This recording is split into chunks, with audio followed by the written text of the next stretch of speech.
దేవునిని ఆరాధించడానికి జీవం గల దేవుని సన్నిధానంలో ఉన్న దేవునికి ప్రియమైన నాతోటి దాసులకు, దేవునికి ప్రియమైన మీ అందరికీ కూడా పామ్ సండే అనగా మట్ల ఆదివారపు శుభాకాంక్షలు, దీవెనలు తెలియజేస్తున్నాను. దేవుడు మిమ్మల్ని దీవించిన గాక. మన ప్రభువైన యేసుక్రీస్తు నుండి దేవుని నుండి కృపా సమాధానం మీకు కలుగును గాక. ప్రభునకు ప్రియమైన దేవుని సంగమా, ప్రభువైన యేసుక్రీస్తు వారు పరలోకం నుండి భూమి మీదకి ఆయన వచ్చి తిరిగి మరలా ఆయన పరలోకమునకు వెళ్ళే వరకు కూడా ప్రభువైన యేసుక్రీస్తు వారి గురించి దేవుడు తన పరిశుద్ధ ప్రవక్తల నోట తన మాటను ప్రవచనముగా ఉంచి ఆయన ప్రవచింపచేసి ఉన్నాడు. ఈ రోజు మట్లాదివారపు రోజున కూడా మరి చాలా విషయాలు దేవుడు తన ప్రవక్తల ద్వారా ప్రవచించిన మరి యొక్క ప్రవచనంలోని లేఖనాల గురించి మనం మాట్లాడుకుంటూ ముందుకు వెళ్దాం. ఆల్రెడీ ఇద్దరు సహోదరుల ద్వారా దేవుని దోసలు చదివించారు, జకరియా గ్రంథము, అదేవిధంగా మత్తయి సువార్త. మరి వాటిలో ఉన్న పరమార్థమే మనం ఈరోజు ధ్యానించుకుందామండి. మరి ప్రవచనం చూద్దామండి. జకరియా గ్రంథము 9వ అధ్యాయము 9వ వచనము. సియోను నివాసులారా బహుగా సంతోషించుడి, యెరూషలేము నివాసులారా ఉల్లాసముగా ఉండుడి. నీ రాజు నీతిపరుడును రక్షణ గలవాడును దీనుడై గాడిద పిల్లను ఎక్కి నీ వద్దకు వచ్చుచున్నాడు. సరిపోతుందండి. అవండి, క్రీస్తు పూర్వము 700 సంవత్సరాల క్రితము దేవుడు తన దాసుడైన ప్రవక్త అయిన జకరియా నోట ఆయన మాట ఉంచి, అనగా జకరియాని తన ఆత్మశక్తితో నింపి ఆయన ద్వారా మాట్లాడిన మాటలు క్రీస్తు తర్వాత ఇప్పటికీ 2024 సంవత్సరాల క్రితం ప్రభువైన యేసుక్రీస్తు ఈ లోకానికి వచ్చి ఆయన నెరవేర్చారు. ఆ నెరవేర్చిన మట్లాదివారపు వాక్యం అండి. మట్లాదివార వాక్యము ప్రవక్త ద్వారా దేవుడు సెలవిస్తూ మాట్లాడుతున్న మాటలు: సియోను నివాసులారా బహుగా సంతోషించుడి, యెరూషలేము నివాసులారా ఉల్లాసముగా ఉండుడి అని ప్రవక్త ద్వారా దేవుడు పలుకుతున్నాడు.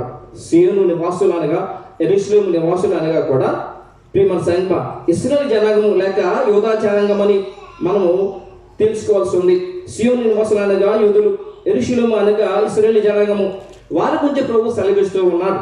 అంటే వారిని ఏమన్నాడంటే, ఆయన మీరు సంతోషించుడి, ఏమండి ఉల్లాసముగా ఉండుడి, సంతోషముగాను ఉల్లాసముగా ఉండమని ప్రభు. అంటే వారికి సంతోషము, ఉల్లాసము, ఆనందము లేదంటారా? లేదు. కాబట్టి సంతోషంగాను ఉల్లాసముగాను ఉండమంటున్నారు. ఎందుకంటే వారి జీవితంలో సంతోషం అనేది లేదు. వారిని పూర్వకాలం నుంచి కూడా వారు శ్రమ పడుతూ ఉన్నారు, ఇబ్బంది పడుతున్నారు, శత్రువుల చేత అంచివేయబడుతూ ఉన్నారు వాళ్ళు. అందుకని వారికి సంతోషాన్ని ఇవ్వడానికి, ఆనందాన్ని ఇవ్వడానికి, విడుదల కలుగజేయడానికి దేవుడు తన కుమారుడైన క్రీస్తుని లోకంలోకి పంపించి ఉన్నారు. ప్రభువైన యేసుక్రీస్తు వచ్చే సమయానికి అవండి అక్కడ ఎలా ఉందో తెలిసినట్టు ప్రియమైన సంగమా, చీకటిలో నివసిస్తున్నారు ఆ యొక్క జనాలు. మరణ ఛాయలో వారు నివసిస్తూ ఉన్నారు. ప్రభువైన యేసుక్రీస్తు వచ్చేటప్పటికి, ఏమండి ప్రభువైన యేసుక్రీస్తు వచ్చేటప్పటికి చూడండి, మత్తయి సువార్త 4:15 రాయబడి ఉంది.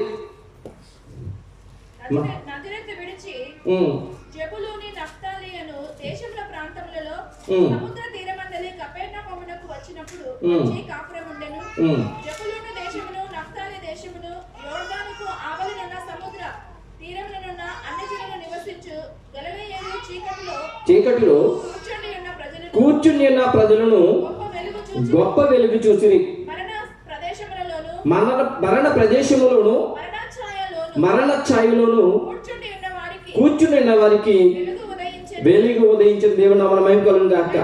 చీకటిలోను మరణ ఛాయలోను ఉన్నవారు, ఏమండి వారికి ఎలా సంతోషం ఉంటుందండి? ఏమండి మరణము దగ్గరగా ఉంది, వాళ్ళకి బాధతోటి వేదనతో ఉన్నారు. వారికి ఎలా సంతోషం ఉంటుందండి? ఆ మరణాన్ని తీసివేయడానికి, ఆ వేదన తొలగించడానికి, వారి చీకటిలో ఉన్న వారికి వెలుగు ఇవ్వడానికి సాక్షాత్తు దేవుడే మానవ రూపం దాల్చుకుని ఆయన మరి యూదా దేశానికి వచ్చాడు. ఆయన ప్రవక్త ద్వారా తెలియజేస్తున్నాడు. అందుకు ఏమంటే మీరు బహుగా సంతోషించుడి, అని వారిని సంతోషింపజేయడానికి, ఆనందింపజేయడానికి ప్రభువైన యేసుక్రీస్తు వారు మరి ఆ గలిలయలోని నజరేతుకు వచ్చారు. ఆయన వచ్చి ప్రియమైన సంగమా, ఆయనకి 33.5 సంవత్సరాల్లో ఆయన మరి అక్కడ ఆ యొక్క యోధా దేశం అంతా కూడా సువార్త ప్రకటించారు. ఆయన 30 సంవత్సరాల యవ్వన వయసులో 12 మంది శిష్యులను ఏర్పాటు చేసుకొని ఆయన ఆ యొక్క గలిలయ, నజరేతు, దెకపోలి ఆ ప్రదేశాలన్నింటిలో కూడా ఆయన సువార్త ప్రకటించి చీకటిలో ఉన్న వారికి ఆయన వెలుగు కలగజేశాడు. దేవునామమున మహిమ గాక. అలాగూ వెలుగు కలగజేసిన ప్రభు ఆయన తన జీవిత ఆయుష్కాలంలో 33.5 సంవత్సరాల్లో యెరూషలేముకు బహు తక్కువ సార్లు వెళ్ళారు. ఆయన ఇంచుకొచ్చి 7 సార్లు ఉంటారు. అయితే ఇప్పుడు ప్రవక్త ద్వారా దేవుడు సెలవిచ్చిన మాటలను నెరవేర్చడానికి యెరూషలేముకు ప్రయాణమై తన శిష్యులను తీసుకుని ఆయన పిలుచు ఉన్నాడు. ఆ విషయాన్ని చదువుదామండి. మార్కు సువార్త 10:32.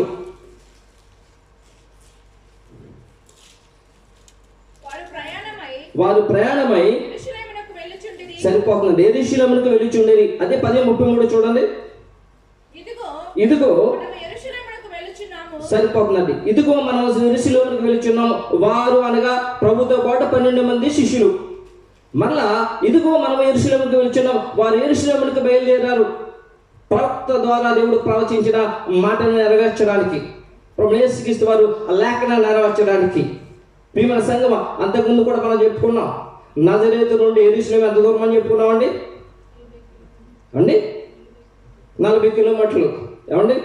ఇక్కడి నుంచి దూరం అనుకోండి. ప్రియమైన సంగమా, వారు కాలినడకన బయలుదేరి వెళ్ళారు. వెళ్తా వెళ్తా మార్గ మధ్యలో ఎన్నో అద్భుత ఆశ్చర్య కార్యాలు, గుడ్డివారికి, కుంటివారికి, కుష్ఠరోగులను స్వస్థపరుస్తూ, చనిపోయిన లేవనెత్తుతూ ఆయన యెరూషలేముకు వెళ్ళారు. ఆయన యెరూషలేముకి వెళ్ళినప్పుడు ప్రియమైన సంగమా, ఆయన యెరూషలేముకి వెళ్ళినప్పుడు యెరూషలేములో ఉండాలి. యెరూషలేము అనగా పట్టణము. యెరూషలేము పట్టణం, యూదయలో ఉన్న గొప్ప పట్టణం యెరూషలేము. అయితే ఆయన ఆ పట్టణంలో ఉండకుండా పట్టణానికి 2 కిలోమీటర్ల దూరంలో ఉన్న బేత్పగే అనే ప్రదేశంలో అనేక గ్రామాల్లో ఆయన ఉంటున్నారు. ఆయన పట్టణంలో ఉండకుండా బేతనియే ప్రదేశంలో ఆయన ఉంటూ ఉన్నాడు. చూడండి, మార్కు సువార్త 11:12.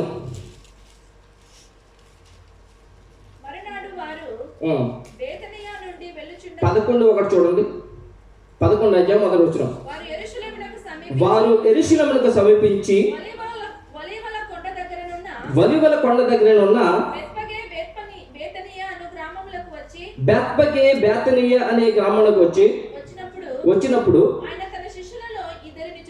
సరిపోతుందండి. వారు యెరూషలేమునకు సమీపించి ఒలీవల కొండ దగ్గర ఉన్న బేత్పగే బేతనియ అనే గ్రామం దగ్గరకు వచ్చారట. వారు ప్రయాణం అక్కడికి యెరూషలేము పట్టణానికి వెళ్ళాలి. అయితే ప్రభువైన యేసుక్రీస్తు ఆయన యొక్క శిష్యులు ఎక్కడికి వచ్చారంటే బేతనియ.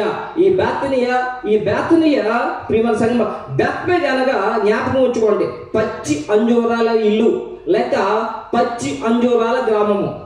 అక్కడ ఎక్కువగా అంజూరపు చెట్లు ఉంటాయి. బేత్పగే అనగా ఏంటండి? పచ్చి అంజూరపు చెట్లు లేక పచ్చి అంజూరపు ఇల్లని. ఇక బేతనియ అనగా బీదల ఇల్లు లేకపోతే అణిచివేయబడిన ఇల్లు. పరిశుద్ధ గ్రంథంలో రాయబడి ఉందండి, జ్ఞాపకం పెట్టుకోండి. ఈ రెండు గ్రామాల్లో కూడా ఎవరు ఉన్నారంటే ధనికులు లేరు, బీదవారు ఉన్నారు. ప్రియమైన సంఘం, ఆశ్చర్యం అనిపిస్తూ ఉంది. ప్రభువైన యేసుక్రీస్తు వారు యెరూషలేములో ఉండాలి, యెరూషలేము పట్టణంలో ఉండాలి, కానీ బీదల గ్రామంలో ఉంటున్నాడు ఆయన. ఎవరైనా పట్టణాన్ని కోరుకుంటారా, పల్లెటూరు కోరుకుంటారండి? చెప్పాలి. పట్టణాన్ని కోరుకుంటారు. ఎందుకంటే పట్టణంలో అన్నీ ఉంటాయి. కాలు బయట పెడితే అన్నీ దొరికేస్తాయి. మరి పల్లెటూరులో అయితే ఏమి దొరకవు. పట్టణాన్ని కోరుకుంటారు. కానీ మన ప్రభు దేవాది దేవుడు పల్లెటూరుని కోరుకున్నాడండి. పట్టణానికి 2 మైళ్ళ దూరంలో ఉన్న బేతనియ గ్రామాన్ని కోరుకుని దాంట్లో ఉంటూ ఉన్నాడు ఆయన. చూడండి, ఆయన యెరూషలేము యొక్క బేతనియ దగ్గర నుండి ఉదయం బయలుదేరి యెరూషలేముకి వెళ్తున్నాడు. యెరూషలేములో పరిచర్య చేస్తున్నాడు. ఆయన ఆ ప్రదేశం అంతా కూడా సువార్త ప్రకటిస్తున్నాడు. మళ్ళా సాయంకాలం తన శిష్యులు తీసుకుని బేతనియకి వస్తూ ఉన్నాడు. మార్కు సువార్త ఎంతకు చదువు కదా, 11:11. ఆయన యెరూషలేముకు వచ్చి దేవాలయంలో ప్రవేశించి చుట్టూ సమస్తమును చూసి సాయంకాలం అయినందున 12 మందితో కూడా బేతనీయాకు వెళ్ళి సరిపోతుందండి. సాయంకాలం ఎక్కడికి వచ్చేసాడు ఆయన బేతనీయకు వచ్చేసాడు. అంటే యెరూషలేముకు 2 కిలోమీటర్ల దూరంలో బేతనీయకు వచ్చేసాడు ఆయన. మళ్ళా ఉదయం బయలుదేరి ఎక్కడికి వెళ్ళా చూడండి, 11 మరునాడు మారు బేతనీయకు నుండి ఎక్కడికి వెళ్తారు? యెరూషలేముకి వెళ్తున్నారు. యెరూషలేముకి వెళ్ళే దాంట్లో ఒక అంజూరపు చెట్టు ఉంది. అంజూరపు గురించి మనకు తెలుసు. ఆ వేరే స్టోర్లోకి వెళ్తాం మనం. మళ్ళీ ఉదయం బయలుదేరి ఎక్కడికి వెళ్తున్నారైనా? యెరూషలేముకి వెళ్తున్నారు. ఏమండి, ఆశ్చర్యం అనిపిస్తుంది. ఎవరైనా ప్రతి ఒక్కరూ కూడా పట్టణాల్లో ఉండాలనుకుంటాం. పట్టణాల్లో ఉండేవాళ్ళు ఎవరంటే ధనికులు. వేణుగోగారు చెప్పారు, పట్టణంలో వారి స్థలం ఉంది, కోర్టుకు ఇంచుమించు 60-70 లక్షలు ఖరీదైన స్థలం, ఇంకా ఇల్లు కట్టలేదు. పట్టణాల స్థలాలు అలాగే ఉంటాయి. 1 సెంటు కొట్టుకోవడం కూడా కష్టమే. అదే పల్లెటూరు అయితే, అవును ప్రియమైన సంగమా, అదే పల్లెటూరు అయితే అండి అయితే బాగా తక్కువ ఉంటాయి ప్రియమైన సంగమా. అయితే ప్రభు ఎక్కడున్నాడో తెలుసా అండి? పట్టణంలో ఉండలేదు. ఆయన పల్లెటూరు అయిన బేతనీయలో ఉంటున్నాడు. చూడండి, ఇందు నిమిత్తము పరలోకముందని దేవుడు మరొక ప్రవచన యెషయా ద్వారా ప్రవచింపజేశాడు. ఆయన ఆ యొక్క బేతనీయలో ఉండడానికి గల కారణము యెషయా గ్రంథము 55:15.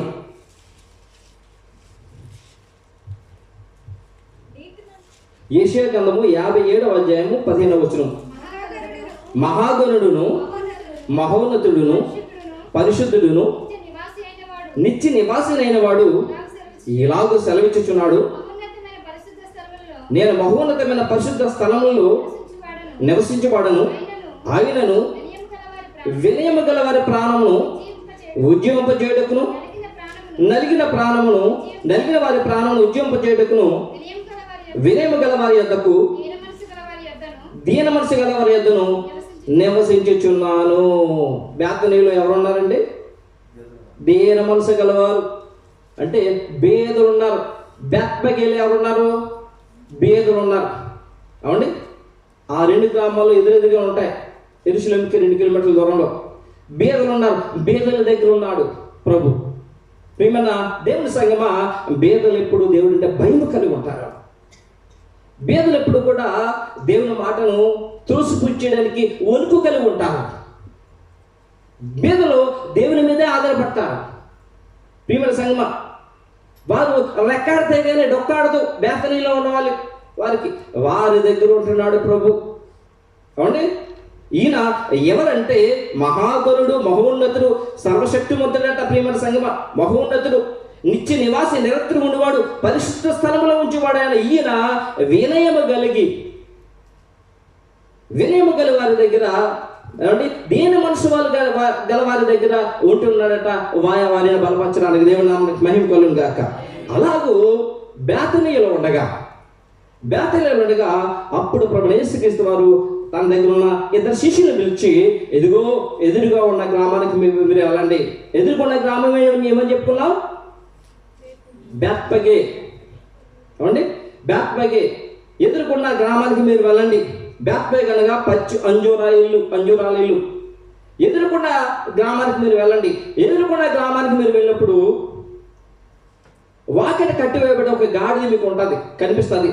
దానిని మీరు తోలుకొని రండి.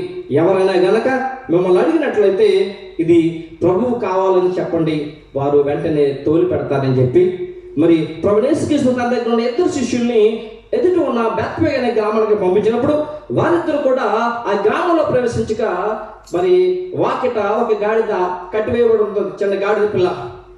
ఆ గాడిదని ఇప్పించుండగా మరి వారు వచ్చి, మీరు ఎందుకు ఇప్పించున్నారనగా వారు అంటారు, ఇది ప్రభువు కావాలి అనగానే వారు తోలు పెట్టారట. చూడండి, మార్కు సువార్త 11:1-6. వారు యెరూషలేముకు సమీపించి ఒలివ కొండ దగ్గర ఉన్న బేత్పగే బేతనీయ తన గ్రామంలోకి వచ్చినప్పుడు ఆయన తన శిష్యులందరిని చూసి, మీరు ఎదుటిన్న గ్రామంలోకి వెళ్ళి అందులో మీరు ప్రవేశించగానే కట్టబడి ఉన్న ఒక గాడిద పిల్ల కనబడును. దాని మీద ఏ మనుషులను ఎప్పుడు కూర్చుండలేదు. దానిని విప్పి తోలుకుని రండి. ఎవడైనా మీరు ఎందుకు ఇలాగ చేయుచున్నారని మిమ్మల్ని అడిగిన ఎడల అది ప్రభువునకు కావలసి ఉన్నదని తక్షణం అతడు దాన్ని ఇక్కడికి తోలి పంపునని చెప్పి వారిని పంపెను. వారు వెళ్ళగా వీధిలో ఇంటి బయట తలవాకటి కట్టబడి ఉన్న గాడిద పిల్ల ఒకటి వారికి కనబడెను. దాన్ని విప్పుచుండగా అక్కడ నిల్చున్న వారిలో కొందరు, మీరేమి చేయుచున్నారు, గాడిద పిల్లని ఎందుకు విప్పుచున్నారని వారిని అడిగిరి. అందుకు శిష్యులు యేసు ఆజ్ఞాపించిన వారితో చెప్పగా వారు పోనిచ్చేది. దేవుడికి స్తోత్రం కలుగును గాక. దేవునికి ప్రియమైన దేవుని సంగమా, ఇప్పుడైతే కార్లు ఉన్నాయి, విమానాలు ఉన్నాయి, రైళ్లు ఉన్నాయి. మనకి డబ్బులు ఉంటే ఏదైనా కొనుక్కోవచ్చు. ఇప్పటికీ 2024 సంవత్సరాల క్రితం దేవుని ప్రియమైన సంగమా, అప్పుడు ఏ వసతులు లేవు. నా చిన్నప్పుడు అయితే సైకిల్ ఉండేది. నా చిన్నప్పుడు అమలాపురం మా సిటీ వేణుబాబు గారిది. ఆ సిటీకి వేణుబాబు గారిని మా ఆవిడదని విజయదేని అవండి. ఆ సిటీకి 6 కిలోమీటర్ల దూరంలో పల్లెటూరు అండి మాది. ఆ పక్కి పన్ని చేయలు ఉంటాయి. ఏమండి నా చిన్నప్పుడు మాకు సైకిల్ ఉండేది. మా యొక్క గ్రామాలందరికీ సైకిల్ ఉండి. ఎందుకంటే ప్రియమైన సంగమా, అప్పుడు ఏమండి ఇప్పుడు నుంచి వెనక్కి వెళ్ళిపోయినట్లయితే సదుపాయాలు లేవు, నడటానికి రోడ్లు ఉండేవి కాదు. అలాంటిది ఏమండి ఇప్పటికీ 2000 సంవత్సరాలు వెనక్కి వెళ్ళిపోతే పరిస్థితి ఎలా ఉండదు చూడండి ప్రియమైన సంగమా. ఆ యొక్క రోజుల్లో చాలా మంది ప్రియమైన సంగమా గాడిదలు వారి యొక్క బరువులు మోయడానికి, వారి ఇంట్లో చిన్నపిల్లలు ఎక్కడైనా దూరం తీసుకెళ్ళడానికి, స్త్రీలు ఎక్కించుకొని దూరంగా తీసుకెళ్ళడానికి, అంటే దూర ప్రదేశాలు వెళ్ళడానికి గాడిదలు ప్రతి ఒక్క ఇంట్లో ఉంటూ ఉండేవి. ప్రతి ఒక్క ఇంటి దగ్గర గాడిద ఉండేది. ఇప్పుడు మనకి ఎలా సైకిల్ అవసరమో, బరువు పెట్టడానికి ఆటో రిక్షా ఎలాగ అవసరమో, ఆనాడు గాడిని వారు ఉపయోగించుకునేవారు. సైకిల్ వెళ్ళడాకైనా కొంచెం దారాన్ని కొంచెం బాగోవాలి, కానీ గాడిద ఎలాంటి ప్రదేశం నుంచి అయినా వెళ్ళిపోద్ది, అడ్డపడైనా వెళ్ళిపోద్ది. ఏమండి ఆ రోజుల్లో గాడిద చాలా ప్రాముఖ్యం ప్రియమైన సంగమా. అలాంటి రోజుల్లో ప్రభువైన యేసుక్రీస్తు వారు తన శిష్యుని పంపించి ఆ ఎదుటి గ్రామంలో మరి ఒకరి ఇల్లు ఉంటుంది. వాళ్ళ దగ్గరికి వెళ్ళి వారి గాడిదని విప్పి తోలుకొని రమ్మని చెప్పి అన్నారు. చాలా అవసరం గాడిద. అవసరం గల సమయంలో ప్రభువైన యేసుక్రీస్తు అన్నారు, పలానా ఇంటికి వెళ్ళి మీరు ఆ గాడిని తోలుకురమ్మని. చాలా మందికి ఉన్నాయి గాడిదలు, కానీ ఒక ఇంటినే ప్రభువైన యేసుక్రీస్తు వారు చూపించారు. ఎందుకంటారు ప్రియమైన సంగమా, అనగా దేవుని కొరకు ఇచ్చేవారు అందరూ ఉండరండి. దేవుని కొరకు సమర్పించి ఉండేవారు అందరూ ఉండరు. దేవుని కొరకు సమస్తం ఇచ్చేవారు అందరూ ఉండరు. కొంతమంది మాత్రమే ఉంటారు. ఏ గాడిద గల ఆ యొక్క యజమాని దగ్గరికి వెళ్ళి తమ గాడిదని ఎప్పుడు రమ్మని ప్రభు చెప్పారు, ఆ వ్యక్తి ప్రభు కొరకు తన సమస్తాన్ని ఇవ్వడానికి సిద్ధపడిన వ్యక్తి. దేవుని నామమున మహిమ కలుగును గాక. ఆ యొక్క వ్యక్తి ఎలాంటి వాడో ప్రభుకు బాగా తెలుసు. అందుకని అక్కడికి వెళ్ళి ఆ యొక్క ఇంటి యజమాని యొక్క గాడిని తీసుకురమ్మని చెప్పన్నారు. ప్రభు చెప్పినట్టుగానే వారు వెళ్ళారు. వెళ్ళిన వెంటనే ఆ యజమానుడు ఆ గాడిదని తోలుపెట్టి పంపించారని చెప్పి పరిశుద్ధ గ్రంథంలో రాయబడింది. దేవుడికి స్తోత్రం చేద్దామా. దేవుని ప్రియమైన సంగమా, దేవుని కొరకు ఆసక్తితో ఎవరైతే పని చేస్తారో వారింటిపై దేవుడు ఎక్కువగా ఆశిస్తుంటాడు. ఎవరైతే దేవుని కొరకు ప్రత్యేకంగా జీవిస్తూ ఉంటారో వారి నిమిత్తమే కొన్ని ప్రముఖమైన వాటిని ప్రభు ఉంచుతూ ఉంటాడు.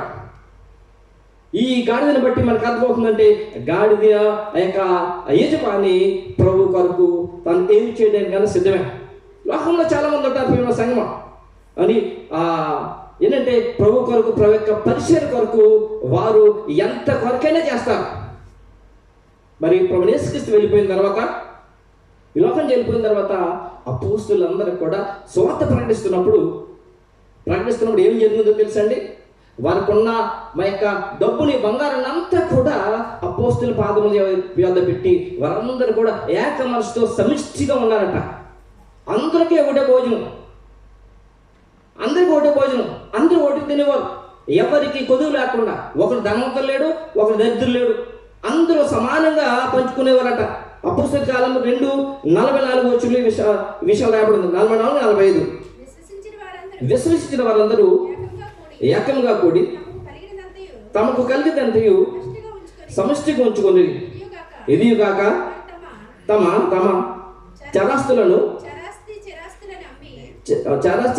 అమ్మి అందరికీ వారి వారి అక్కర కొలుదుగా పంచిపెట్టి దేవుడికి స్తోత్రం కలుగును గాక. సమిష్టిగా ఉందట, అందరికి సమానంగా ఉందట, హెచ్చరికలు ఏమీ లేవు. ఏమండి? ఎందుకంటే వారికి ఏ మనసు ఉందంటే ప్రభుకి ఇచ్చే మనసు. వారి స్థిరాస్తులు తాతల నాటి దగ్గర నుంచి కూడా కష్టపడిపోయి వారు సంపాదించుకున్నదంతా కూడా మీ దేవుడి యొక్క పరిచయ నిమిత్తము, ప్రభు యొక్క పరిచయం కొరకు, పరలోకమందున దేవుని మహిమపరచడానికి, ఆయన కీర్తించడానికి, ఆయన సువార్త ప్రపంచమంతా ప్రకటింపజేయడానికి అప్పుడున్న విశ్వాసులందరూ కూడా సమిష్టిగా తమ దగ్గర ఉన్నదంతా కూడా పట్టుకెళ్ళి అపోస్తులు దేవుని యొక్క దాసుల పాదాల దగ్గర పెట్టారట. దేవుడికి స్తోత్రం. మరి అలాంటి వారే ప్రత్యేకించి ప్రభు కొరకు ఏర్పరచబడిన వారు. ప్రియమైన సంగమా, ఆ వారు ఎలాంటి వారో ప్రభుకు తెలుసు, ఎలాంటి హృదయం కలవారో ప్రభుకు బాగా తెలుసు. దేవుని ప్రియమైన సంగమా, ఇప్పుడు ఇక జకర్యా గారు ఏమంటున్నారంటే, ఏమన్నారు జకర్యా గారు? ఏమన్నా, సీయోను నివాసులారా బహుగా సంతోషించుడి, యెరూషలేము నివాసులారా ఉల్లాసముగా ఉండుడి. నీ రాజు నీతిపరుడు, రక్షణ కలవాడును, దీనుడై గాడిదను గాడిద పిల్లని ఎక్కి నీ వద్దకు వచ్చుచున్నాడు. వారు మార్కు సువార్త 11:7 వారు ఆ గాడిద పిల్లని యేసు వద్దకు తీసుకుని వచ్చి ఆ యొక్క గాడిద మీద తమ బట్టలు ఉంచగా ప్రభువు యేసుక్రీస్తు ఆ గాడిద మీద కూర్చున్నట్లుగా మార్కు 11:7 రాయబడింది. చూడండి, వారు ఆ గాడిద పిల్లను యేసు వద్దకు తోలుకుని వచ్చి తమ బట్టలు దానిపై వేయగా ఆయన దాని మీద కూర్చుండు. దేవుడు నామమున మహిమ కలుగును గాక. అనగా దేవుడు క్రీస్తు పూర్వం తన ప్రవక్త ద్వారా, క్రీస్తు పూర్వం 700 సంవత్సరాల క్రితం తన ప్రవక్త ద్వారా ప్రవచింపజేసిన మాట ప్రభువు యేసుక్రీస్తు వారు నెరవేర్చి ఉన్నారు. మత్తయి సువార్త 21:4 చూడండి, నెరవేర్పు. మత్తయి సువార్త 21:4 ప్రవక్త వల్ల చెప్పబడినది నెరవేరినట్లు ఇది జరిగను. అదేమనగా ఇదిగో నీ రాజు సాత్వికుడై గాడిదను భారవాహక పశు పిల్లైన చిన్న గాడిదనెక్కి నీ వద్దకు వచ్చుచున్నాడని సీయోను కుమారుతో చెప్పుడనను. దేవుడికి స్తోత్రం కలుగును గాక. ఆనాడు ప్రవక్త క్రీస్తు పూర్వం 700 సంవత్సరాల క్రితం ప్రవక్త ప్రవచింపగా ఆ తర్వాత ప్రభువు యేసుక్రీస్తు వారు దానిని నెరవేర్చినట్టుగా ఇక్కడ చూద్దాం. సీయోను కుమారుతో చెప్పుడు బేతనియ నుండి ఆయన యెరూషలేముకు ప్రయాణం చేస్తున్నాడు. మరి సీయోను కుమారుతో చెప్పుడు నీ రాజు భారవాహకమని గాడిద ఎక్కి వస్తూ ఉన్నాడని చెప్పి, సీయోను కుమార్తె యెరూషలేములో ఉన్న వారికి చెప్పుడు అని చెప్పి, ఇదిగో ప్రవక్త ప్రవచించిన మాటను ఇదిగో ప్రభు మళ్ళా ఇదిగో రాయించి ఉంచాడు. ఈయన ఎవరట? ఇదిగో నీ రాజు. ఎవరండి? ఇదిగో నీ రాజు. ఎవరండి? ఆయన రాజా? ఏమండి? చెప్పాలి, దేవుడికి అందరూ చెప్పాలి. ఎందుకంటే ఆయనే మన రాజు. Is our king. ఆయనే మన రాజు. ప్రతి నోట కూడా ఆయన నా రాజుని ఒప్పుకోవాలి. చెప్తారా? మాట్లాడే రోజున చెప్పండి, ఆయన ఎవరు? దేవునికి స్తోత్రం కలుగును గాక. ఒకనాడు మనం అందరం కూడా రాజ్యంలో ఉంటాం. నోటుకు చెప్పకపోతే ఎలా ఉంటామండి? ఆ రాజ్యంలో ఉంటాం. అవును, ఆయన రాజే. పిలాతు ఎదురుకుండా ప్రభు తీర్పు కొరకు నిలబడ్డాడు. పిలాతు అంటున్నాడు కదా, నువ్వు రాజువా? ఏమన్నాడు చెప్పండి ఆయన? అవును, నువ్వు అన్నట్టే నేను రాజునే. చూడ యోహాను సువార్త 18:37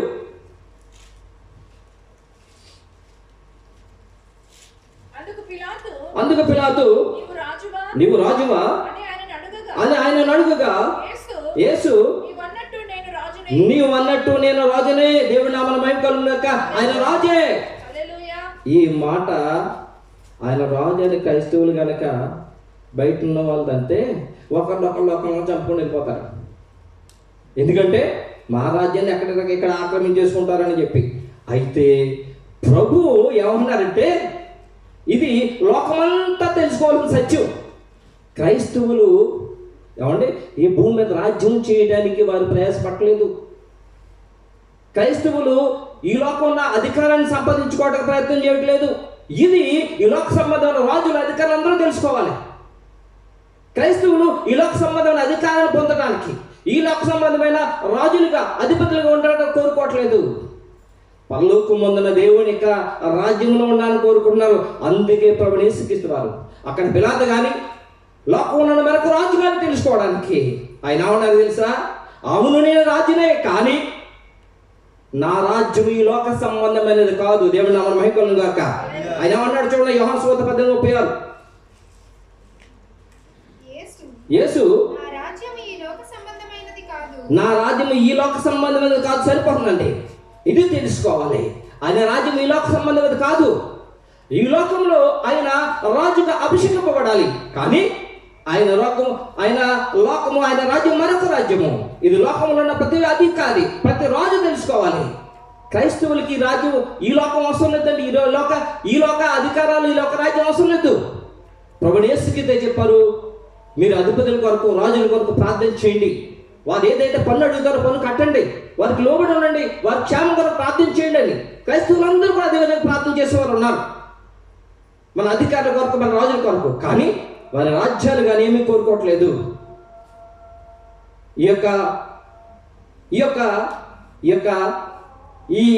ఈ వాక్యము ఎంత దూరం వెళ్తుందో అంత దూరం దయచేసి వారందరూ తెలుసుకోవాల్సింది ఏమనగా క్రైస్తవులు ప్రేమించేవారు, క్రైస్తవులు తన స్నేహితుల కొరకు ప్రాణం పెట్టేవారు, ప్రార్థన చేసేవారు, క్షేమం కోరుకునేవారు.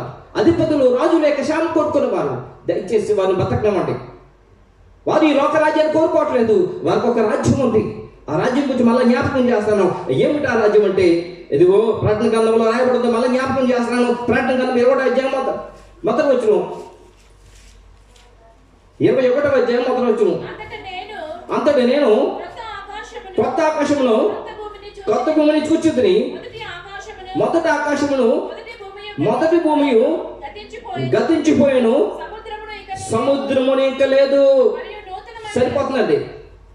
ఏమండి, ఈ లోక సంబంధమైన ఆకాశం, భూమి అన్ని కూడా గతించిపోయి ఎక్కడికి వెళ్ళిపోయి పేతురు గారు అంటున్నారు 3:10, 2 పేతురు 3:10, అయితే ప్రభు దేవుడు దొంగ వచ్చినట్లు వచ్చును. ఆ దినమున ఆకాశములు మహాతనితో గతించిపోను, పంచిపోతములు మిక్కటమైన వేంట్రముతో గతించిపోను. అవన్నీ కూడా గతించిపోతాయి. ఈ లోక సంబంధం ఏది ఉండదు. ఇలా ఈ నశించిపోతే ఏది కూడా దేవుడి పిల్లలకి అవసరం లేదు, దేవుడికి అవసరం లేదు. దేవుడికి కావాలి మరొక లోకము, నూతనమైన లోకము, నిరంతరం ఉండే లోకము.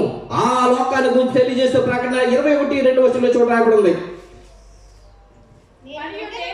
మరియు నేను నూతనమైన యెరూషలేము అను ఆ పరిశుద్ధ పట్టణము తన భర్త కొరకు అలంకరించబడిన పెళ్లి కుమార్తె వలె సిద్ధపడి పరలోకమందున్న దేవుని యొద్ద నుండి దిగి వచ్చుట చూచితిని. యోహాను గారు చూస్తున్న దర్శనము ప్రభువు యేసుక్రీస్తు ఏ రాజ్యానికి రాజు, ఆ రాజ్యం తండ్రి దేవుని యొద్ద నుంచి దిగి వస్తుందట. ఆ రాజ్యం ప్రభువు యేసుక్రీస్తుది. ఆ రాజు అయిన యేసుక్రీస్తు వారిని ఎవరైతే నమ్ముకుంటారో ఈ లోకంలో, ఆ రాజ్యంలో వారు ఉంటారు, ఆ రాజ్యంలో ఉంటారు. ఆ దర్శనం చూసి చెప్తున్నారు, ఈ లోక సంబంధం కాదు ప్రియమైన సంఘం. అందుకే దానియేలు గారు దర్శనం చూస్తూ ఆయన ఉపవాసం ఉండి గోను పట్టేసుకుని ప్రార్థన చేస్తూ ఉండగా దేవుడు తన ప్రధాన దూత అయిన గాబ్రియల్ని పంపించి, దానియేలు నువ్వు బహుప్రియుడువు, నువ్వు దేని నిమిత్తమైతే ఉపవాసం ఉండి కనిపెడుతున్నావు దాన్ని నేను తెలియజేస్తున్నానని చెప్పి దానియేలు గ్రంథం 2వ అధ్యాయం 44 వచనాలు తెలియజేస్తున్న మాట చూడండి. దానియేలు గ్రంథం 2వ అధ్యాయం 44 వచనం. ఆ రాజుల కాలంలో పరలోకమందున్న దేవుడు ఒక రాజ్యము స్థాపించును, దానికన్నిటికీ నాశనం కలగదు. ఆ రాజ్యము దాని పొందిన వారికే గాక మరెవరికి చెందదు. అది ముందు చెప్పిన రాజ్యములన్నిటిని పగలగొట్టి నిర్మూలన చేయను గాని అది యుగములో నిలిచిన దేవుడు మన మహిమకలును గాక. ఆ రాజుల కాలంలో, ఈ లోకంలో రాజుల పరిపాలించే కాలంలో దేవుడు ఒక రాజ్యము పరలోకమందు అనగా ఒక రాజ్యము, ఆయన ఒక ప్రత్యేకమైన పట్టణం, ఒక పరలోక రాజ్యంగా దేవుడు ఏర్పాటు చేస్తున్నాడు.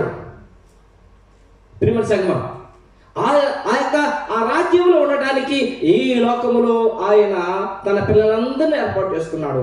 ఈ రాజుల కాలంలో, ఈ లోకంలో ఈ రాజులు, అధిపతులు వీరు పరిపాలించే కాలంలో పరలోకమందు దేవుడు ఒక రాజ్యం ఏర్పాటు చేస్తున్నాడు. ఆ ఆ రాజ్యములోకి వెళ్ళడానికి ఆయన ఎవరైతే నమ్ముకుంటారో, ఆయన ఎవరైతే ఇష్టపడతారో, ఏమండి, ఎవరైతే నమ్ముకుంటారో, ఏమండి, దాన్ని పొందిన వారికే గాక మరెవరికి చెందదు. ఎవరైతే ప్రభువుని స్వత రక్షకుడు అంగీకరిస్తారో వారికి ఆ రాజ్యము మరి దొరుకుతుంది. ప్రియమైన సంగమా, ఏమండి, అది యుగయుగంలో నిలుచును. ఆ రాజ్యము, దానికి రాజు మనక రాజు, దానికి రాజు మన కింగ్, దానికి రాజు అవర్ కింగ్, మన రాజు. దేవుడికి స్తోత్రం కలుగును గాక. ఆ రాజు అయిన ప్రభు, ఏమండి, ఇదిగో నీ రాజు సాత్వికుడే, గాడిదను భారవాహక పిల్లను పశు పిల్లైన చిన్న గాడిదను ఎక్కి నీ వద్దకు వచ్చుచున్నాడని సీయోను కుమారుతో చెప్పుడే. ఇంత గొప్ప రాజు, ఇంత గొప్ప రాజు గాడిద పిల్ల ఎక్కి రావడం ఏంటండి? ఏమండి, గాడిద పిల్ల ఎక్కి ఎందుకు వస్తున్నాడు ఈయన రాజు, ఈయన గొప్ప రాజు. గాడిద పిల్ల ఎక్కి ఎందుకు వస్తున్నాడండి ఈయన? ఏమండి, రాజులు గాడిదలు ఎక్కుతారా, లేకపోతే గుర్రాలు ఏనుగులు ఎక్కుతారా? గుర్రాలు ఏనుగులు ఎక్కుతారు రాజులు, మంచి మంచి గుర్రాలు ఏనుగులు ఎక్కుతారు, ఏమంటే రథాలు ఎక్కుతారు. కానీ మన రాజు ఎక్కుతున్నాడో తెలుసా అండి? ఏమి ఎక్కువ వస్తున్నాడో తెలుసా? గాడిద, కంచర గాడిద ఎక్కువ వస్తున్నాడు. ఎంత పాడారు, కంచర గాడిద నీ పయనాలు జనవాహినికే శుభోదయాలు. కొంచెం పెరిగిపోతాను దేవుని అసలు వాక్యం పెరిగిపోతే ఏమనంట. ఏమండి, గాడిద పిల్లకి వస్తున్నాడు. ఎందుకు ప్రభువు చిన్న గాడిద ఎందుకు వస్తున్నాడు? ఆయన గుర్రం మీద లేకపోతే ఏనుగు మీద రావచ్చు కదా. అయితే ప్రభువైన యేసుక్రీస్తు వారు సువార్త ప్రకటిస్తున్న కాలంలో ఆయన శాస్త్రుల్ని పరిశీలన చూసి ఆయన ఏమంటారంటే, క్రీస్తుని గురించి మీరు ఏమనుకుంటున్నారని అడుగుతాడు ఆయన. క్రీస్తుని గురించి మీరు ఏమనుకుంటున్నారు అని అంటే, ఏమంటే మీకు ఏమి తోచుతుంది? ఆయన ఎవరి కుమారుడు అని మీరు అనుకుంటున్నారు? శాస్త్రుల పరిశీలన క్వశ్చన్ ఆయన. అప్పుడు వాళ్ళు ఏమన్నారంటే, వారు ఆయన దావీదు కుమారుడు అని చెప్పాను. మీరు చదవండి, మత్తయి సువార్త 22:42. మత్తయి సువార్త 22:42. క్రీస్తుని గురించి మీకేమి తోచుచున్నది? ఆయన ఎవరి కుమారుడు అని అడిగాను. వారు ఆయన దావీదు కుమారుడు అని చెప్పిన దేవుడి స్తోత్రం కలుగును గాక. అయితే ఏ దావీదు కుమారుడు ఈ లోకానికి యోధా గోత్రము ద్వారా దేవుడు ప్రభుత్వాడో, ఆ యొక్క దావీదు గారు తన కుమారుడైన సొలొమోనుని రాజుగా చేయడానికి ఆయన కంచరగాడ మీద ఎక్కించి ప్రవక్త అయిన నాతానుని, యాజకుడైన సాదోకుని, అధిపతులందరిని పిలిచి నా కంచరగాడి మీద నా కుమారుడైన సొలొమోను ఎక్కించి గిహోనుకు తీసుకెళ్ళి అభిషేకించి రాజు చిరంజీవి అగును కాకని చెప్పి మీరందరూ ఆర్భాటం చేసి కేకలు వేయండి అని దావీదు గారు చెప్పగా సొలొమోను తీసుకెళ్ళి వారు ఆ విధముగా చేశారు. చూడండి, మొదటి రాజుల గ్రంథము 1వ అధ్యాయము 33 రాజుల మొదటి గ్రంథము. అంతటి రాజు, మీరు మీ ఏలినవాడనైనా నా సేవకుని పిలుచుకుని పోయి నా కుమారుడైన సొలొమోనును నా కంచరగాడి మీద ఎక్కించి గీహోనుకు తీసుకుని పోయి యాజకుడైన సాదోకును, ప్రవక్త అయిన నాతానును అక్కడ ఇశ్రాయేలు మీద రాజుగా అతనికి పట్టాభిషేకం చేసిన తర్వాత మీరు బాకానాదం చేసి రాజైన సొలొమోను చిరంజీవి అగునుగాకని ప్రకటన చేయవలను. 35వ వచనం చూడండి. ఇశ్రాయేలు వారి మీదను యూదా వారి మీదను నేను అతనిని అధికారిగా నియమించి ఉన్నాను కనుక పిమ్మట మీరు యెరూషలేముకు అతను వెంట రాగా అతడు నా సింహాసనం మీద ఆసీనుడై నాకు ప్రతిగా రాజుగునని సెలవిచ్చును. యూదులకు ఒక క్రమం ఉంది. వారు రాజుగా చేయాలంటే, రాజుగా అభిషేకించాలంటే ఏం చేయాలంటే కంచరగాడి మీద వాళ్ళు ఊరేగించాలి. ఏమండి, కంచరగాడి మీద ఊరేగించాలి. మరి దావీదు అయితే తన కంచరగాడి మీద తన యొక్క కుమారుడైన సొలొమోను రాజుగా ప్రకటింపచేశాడు. మరి ప్రభువైన యేసుక్రీస్తు వారిని ఎవరు కంచరగాడి మీద ఈ ఊరేగమని చెప్పన్నారు? దావీదు అన్నాడా లేకపోతే జనం అన్నారా? దేవుడి నామమున మహిమ కలుగును గాక. సర్వశక్తిమంతుడైన దేవుడే నిర్ణయించాడు. ఎందుకంటే దావీదు సింహాసనము యుగయుగములు ఆయన ఏలునైన ప్రాప్తి ద్వారా దేవుడు మాట్లాడిచ్చాడు కాబట్టి ప్రవచనము నెరవేర్చబడడానికి ఆయన మహోన్నతుడైన మహాగణుడైన సర్వశక్తిమంతుడైన కూడా ఆయన దీనుడై గాడిద పిల్ల ఎక్కి ఆయన రావాలి. చూడండి యెషయా గ్రంథము 9వ అధ్యాయము 6-7 వచనాలు చూడండి. 9:6-7 ఏలయనగా మనకు శిశువు పుట్టెను, మనకు కుమారుడు అనుగ్రహింపబడెను, ఆయన భుజం మీద రాజ్యభారమును. ఆశ్చర్యకరుడు, ఆలోచనకర్త, బలవంతుడకు దేవుడు, నిత్యుడకు తండ్రి, సమాధానకర్తయకు అధిపతి అధిపతి అని అతనికి పేరు పెట్టబడిన. ఒక్క నిమిషం ఆగండి. బాలుడుగా ఉన్నప్పుడే ఈయన గొప్పవాడుగా ప్రకటింపబడిపోయింది. దేవుడి నామమున మహిమ కలుగును గాక. ఏమండి, మనకు శిశువు పుడతాడు, మనకు ఒక కుమారుడు అనుగ్రహిస్తాడు. మనకంటే మనకందరికీ కూడా దేవుని రాజ్యంలో ఉన్న వారికి అందరికి కూడా దేవుడు తన కుమారుడు ఒక శిశువుగా కుమారుడుగా అనుగ్రహించాడు. ఆయన ఎలాంటి, ఆయన భుజం మీద రాజ్యభారం ఉంటుంది. ఏమి రాజ్యభారం అంటే ఈ లోకములో ఉన్న తన పిల్లలందరినీ కూడా రక్షించి మరొక కొత్త రాజ్యములకు దేవుడిచ్చే నూతన రాజ్యములకు, నిత్య ఉండే రాజ్యంలోకి తీసుకెళ్ళాలి. ఆ రాజ్యభారం కొరకు ఈ లోకానికి వచ్చాడు. ఆయన ఆ రాజ్యభారం కొరకే ఈ లోకంలో 33 సంవత్సరాలు జీవించైనా ఆయన రాత్రింపగల్లో కూడా సువార్త ప్రకటించి 12 మంది శిష్యులు ఏర్పాటు చేసుకుని ఆయన సువార్త ప్రకటిస్తూ ఉన్నాడు. ఆయన భుజం మీద ఏముంది? రాజ్యభారం ఉంది. ఏమండి, ఆయన ఆశ్చర్యకార్యం చేసేవాడు. ఆలోచనలో ఆయన నెంబర్ 1. ఏమండి, ఆలోచించి ఆయన మరి మాట్లాడతాడు, ఆలోచించి నిర్ణయం తీసుకుంటాడు. ఆయన బలవంతులకు దేవుడు, ఆయన సాటి, నేత్రముండి దేవుడు, నిత్యుడకు తండ్రి, సమాధానకర్తయకు అధిపతి, అతని రాజ్యంలో సమాధానం ఉంటుంది అని అతనికి పేరు పెట్టబడుదని చెప్పి కింద ఆయన గురించి రాబడి. చూడండి 7వ వచనం. ఇది మొదలుకొని మితి లేకుండా దానికి వృద్ధియు క్షేమమును కలుగునట్లు సర్వకాలము దావీదు సింహాసనమును రాజ్యమును నియమించును. న్యాయం వలన నీతి వలన రాజ్యము స్థిరపరచుటకు అతడు సింహాసనాసీనుడై రాజ్య పరిపాలన చేయును. సైన్యములకు అధిపతి యెహోవా ఆసక్తి కలిగి దీనిని నెరవేర్చిన. దేవుడికి స్తోత్రం కలుగును గాక. గాడిద పిల్ల ఆయన ఎక్కి యెరూషలేములోకి ఊరెగటానికి వెళ్ళటానికి ప్రియమైన సంగమా ఎవరు నిర్ణయించాడంటే దేవుడు ఆసక్తి కలిగి. ఏమండి, సైన్యములకు అధిపతి యెహోవా ఆసక్తి కలిగి చేశాడట. ఆ ఆసక్తిని నెరవేరుస్తూ ఆయన దీనుడై ఆ గాడిద పిల్లని ఎక్కువ వస్తున్నాడు. మార్కు 11:7 చూడండి. ఇప్పుడు మనం చూడండి, మార్కు 11:7. వారు ఆ గాడిద పిల్లని యేసునొద్దకు తోలుకుని వచ్చి తమ బట్టలు దానిపై వేయగా ఆయన దాని మీద కూర్చుండెను. అనేకులు తమ బట్టలను దారి పొడుగున పరిచిరి, కొందరు తమ పొలంలో కొమ్మలను నరికి పరిచిరి, మరియు ముందు వెళ్చున్న వారును వెనక వచ్చుచున్న వారును జయము ప్రభు పేట వచ్చివాడు స్తుతింపబడును గాక. వచ్చుచున్న మన తండ్రి అయిన దావీదు రాజ్యము స్తుతింపబడును గాక. సర్వోన్నత స్థలములో జయము ఓసన్నాని కేకలు వేసిన దేవుని నామమున మహిమ కలుగును గాక. వారు ప్రభువు యేసుక్రీస్తు ఎక్కడి నుంచి బయలుదేరాడు? యెరూషలేముకి చెప్పాలి. బేత్పగే నుంచి బయలుదేరాడు ఆయన. వారి దగ్గర ఉన్నాయేంటి? బేత్పగే కనుక అంజూరపు ఇల్లు, అంజూరపు చెట్లు బాగా ఉన్నాయి, కొమ్మలు బాగా నరికారు. ఏమండి, కొమ్మలన్నీ నరికారు, దారి పొడుగున వేశారు. ఈత బట్టలు ఉన్నాయి, దారి పొడుగున వేశారు. వారికి దగ్గర ఉన్న బట్టలు ఉన్నాయి. ఇప్పటికి 2000 సంవత్సరాల క్రితం అండి. వారికి ఉన్నాయన్నీ కూడా దారి పొడుగు వేసేశారు ప్రభుని గౌరవిస్తూ. అక్కడ ఉన్న వారందరూ కూడా బేదలు, వారందరూ కూడా మొత్తం అందరూ వచ్చేసారు. గ్రామంలో వచ్చి ప్రభు యొక్క గాడి మీద బట్టలు పరిచారు, ఆయన కూర్చోబెట్టారు. ఏమండి, ఆయన వెళ్తుంటే ఆయన వెనకాల వారు ఆనందంతో సంతోషం వారు అంటారు కదా, జయము జయం అన్న తనకు ఓటేసి ఓసన్నా అని రాయబడి ఉంది.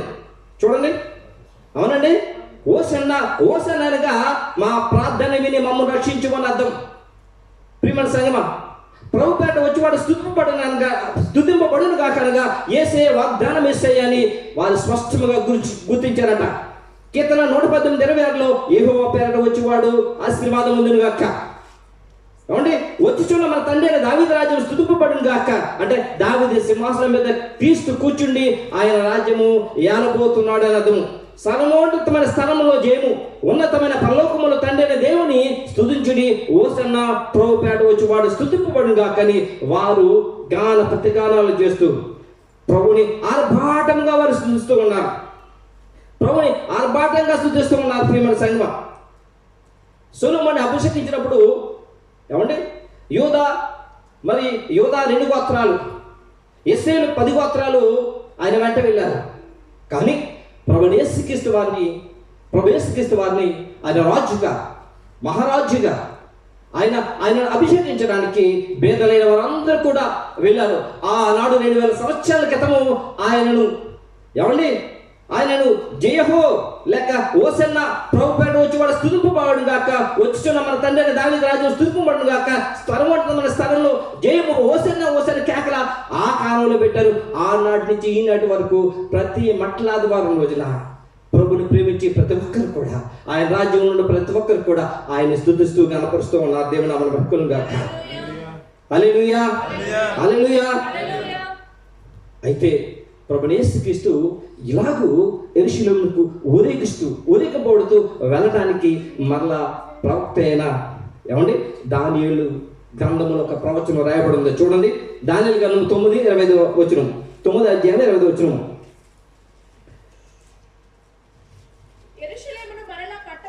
యెరూషలేమును మరలా కట్టవచ్చునని ఆజ్ఞ బయలుదేరిన సమయం మొదలుకొని అభిషిక్తుడగు అధిపతి వచ్చే వరకు 7 వారములను పట్టునని స్పష్టముగా గ్రహించు. ఇక్కడ చూడండి, అభిషిక్తుడు అన్న కాడ ఒకటి ఇంకేసి ఏం రాయబడి ఉంది? మెస్సయ్య అనగా ప్రభు అయిన యేసుక్రీస్తు. ఆయన యెరూషలేము మళ్ళా కట్టవచ్చునని ఆజ్ఞ బయలుదేరిన సమయం క్రీస్తు పూర్వం బయలుదేరింది. క్రీస్తు పూర్వము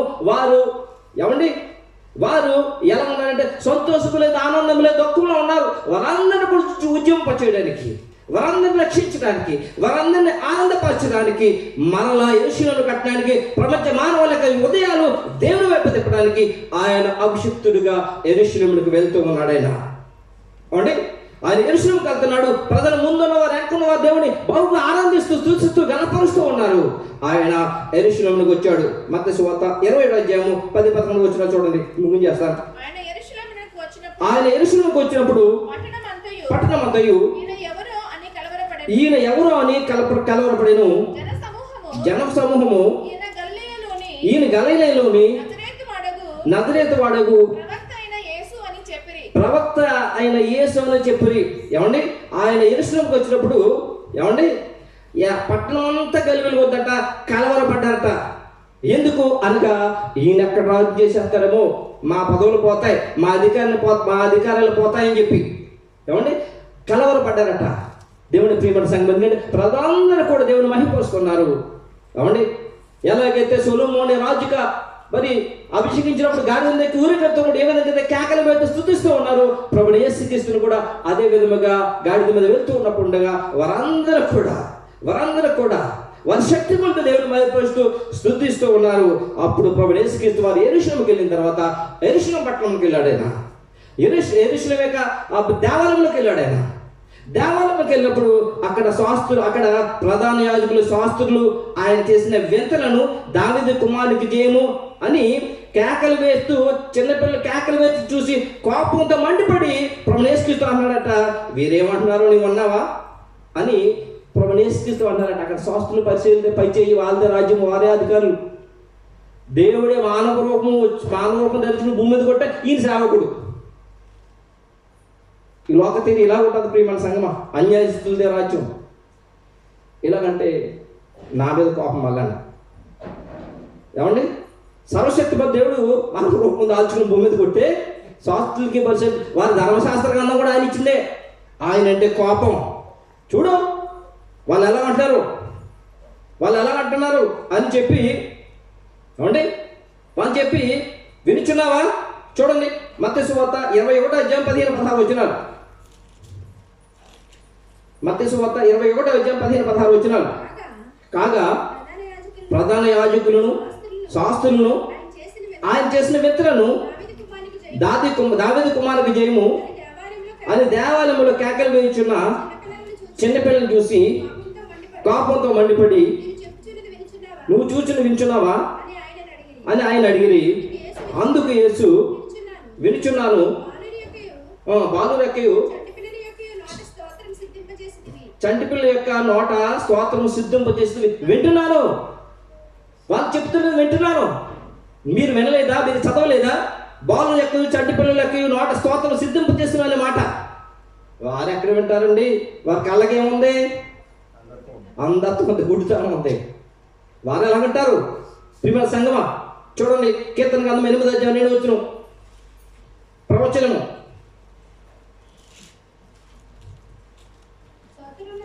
శత్రువులను పగ తీర్చుకుని వారిని మాన్పివేడికై నీ విరోధులను బట్టి బాలుల యొక్కయు చంటి పిల్లల యొక్కయు స్తుతుల మూలన నీవు ఒక దుర్గమును స్థాపించి ఉన్నావు. దేవుడికి స్తోత్రం.